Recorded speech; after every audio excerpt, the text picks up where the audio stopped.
Hey everyone, and welcome back for another deep dive. Glad to be back. Today, we're going to be looking at something super relevant for anyone trying to understand how our world is changing. The impact of social media on national security. In democracy. Yeah, this one's especially for you UPSC aspirants out there. It ties right into the GS3 syllabus on internal security. But honestly, it's something everyone should be thinking about. Absolutely. It's such a new frontier. Like, we're basically watching the largest experiment ever in digital democracy. And with that comes, well, a whole new set of national security challenges. You know, it's interesting because when we say media, traditionally, we'll think of newspapers, television news, sources that are generally, held to some kind of standard. Right. But social media blurs all those lines. Everyone's a publisher, a commentator, a potential influencer. And that has huge implications, especially when we talk about things like national security and democracy. In a democracy like India, a free and independent media is so crucial. It's like a watchdog, right? Holding power accountable and informing the public. But with social media, it's the volume of information, the speed, and the lack of those traditional gatekeepers. It makes it really hard to know what's true and what's not, which, as you can imagine, is a big threat to national security. Like, think back to 2012, the panic and exodus of Northeast Indians from different parts of the country. It was all fueled by rumors and fake pictures going around on social media. It created so much fear and distrust.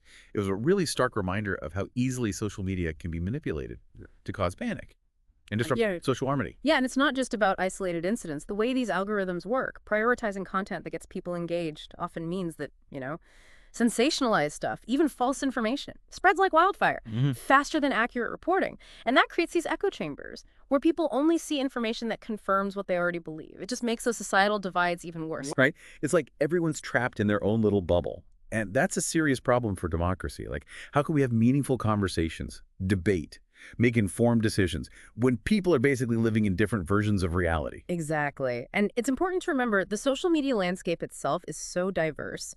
We're not just talking about Facebook and Twitter. There are blogs, microblogs, wikis, vlogs, video sharing, photo sharing. Each one has its own dynamics, its own users, and its own potential impact.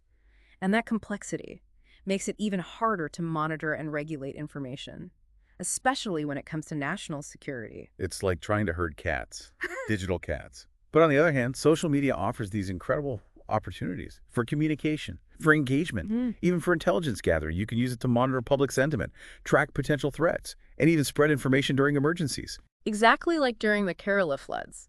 Social media was so important for coordinating relief efforts and getting the word out. But those same features that make it so effective, the reach, the speed, the way things can go viral, can also be used by people with bad intentions. Like ISIS using social media for recruitment and propaganda. They're reaching a global audience. And then there's cybercrime, espionage. Yeah. Social media platforms are full of personal data that can be used for all sorts of bad things. So clearly, social media presents both opportunities and challenges for national security. And navigating this complex landscape requires, well, a nuanced understanding of the technology, its impact, and all the legal and ethical stuff that comes with it. And that's what makes this such a fascinating area to study, especially for those who want to shape policy and governance. Yeah, for sure. And speaking of governance, let's move on to the next part of our deep dive, the Indian government's approach to regulating social media and the whole debate about freedom of speech versus national security. This is where things get really interesting. So India, right, the world's largest democracy. And our digital footprint is growing so fast, it creates some really unique challenges when it comes to regulating social media. Right. The government has to find that balance between protecting national security and upholding freedom of speech and expression. You said it. The Indian government's main tool for regulating online content is the Information Technology Act of 2000, specifically Section 69A.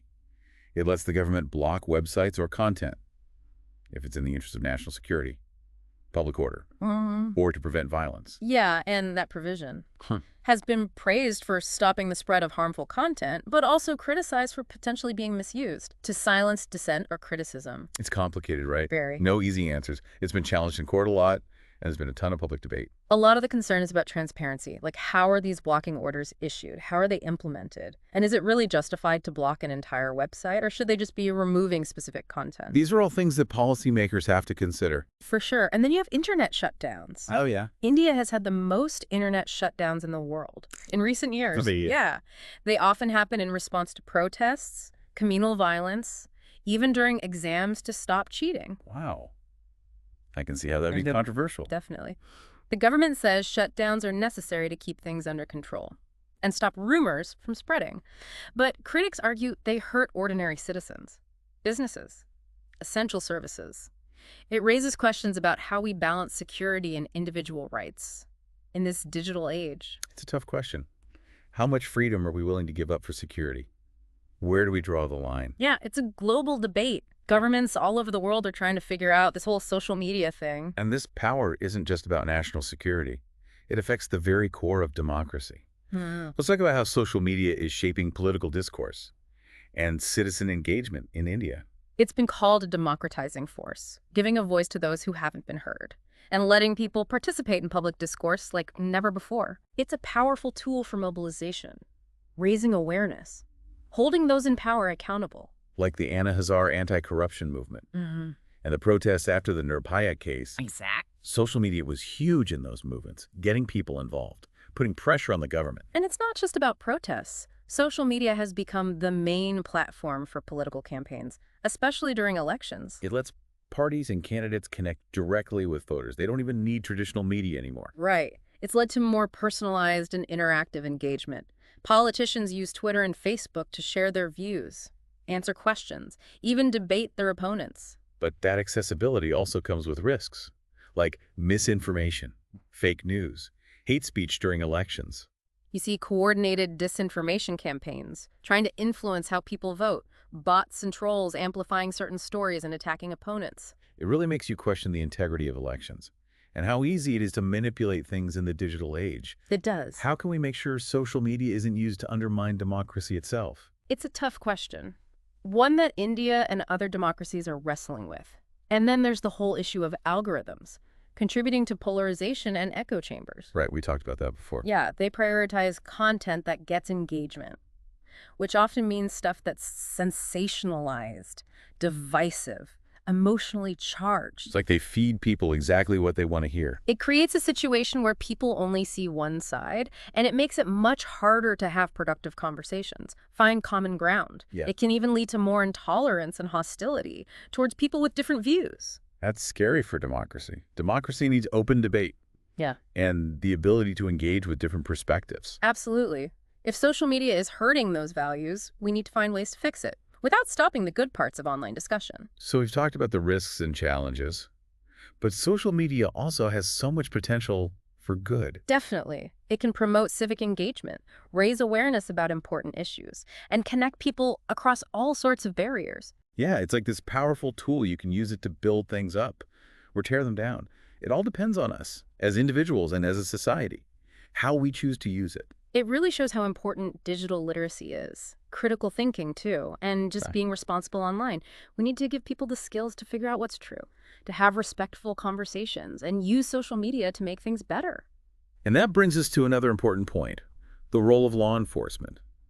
In this digital age, social media is now a big part of policing, for gathering information, and for communicating with the public. Absolutely. Police departments all over India are using social media to prevent crime, track down missing people, and get information from the public. Platforms like Twitter and Facebook are essential for sharing updates during emergencies and for connecting with citizens. There have been some really interesting initiatives, like the Delhi police using Twitter for traffic management, and the Maharashtra police setting up social media labs to monitor online activity and spot potential threats. But using social media in law enforcement comes with its own challenges. There are concerns about privacy, the potential for data misuse, and making sure that police actions are transparent and accountable. It's a balancing act for sure. It requires careful consideration of the legal and ethical side of things. And it's not just about law enforcement. It's about building a culture of responsibility online. We need to promote media literacy, encourage critical thinking, and give people the power to shape the digital world. And that's where education is so important, raising awareness. We need to start young, teaching kids about online safety, responsible social media use, and the importance of critical thinking in this digital age. It's about empowering the next generation to be good digital citizens, to use the power of social media for good, and to understand the risks. And for our UPSC aspirants listening, this is something you really need to pay attention to.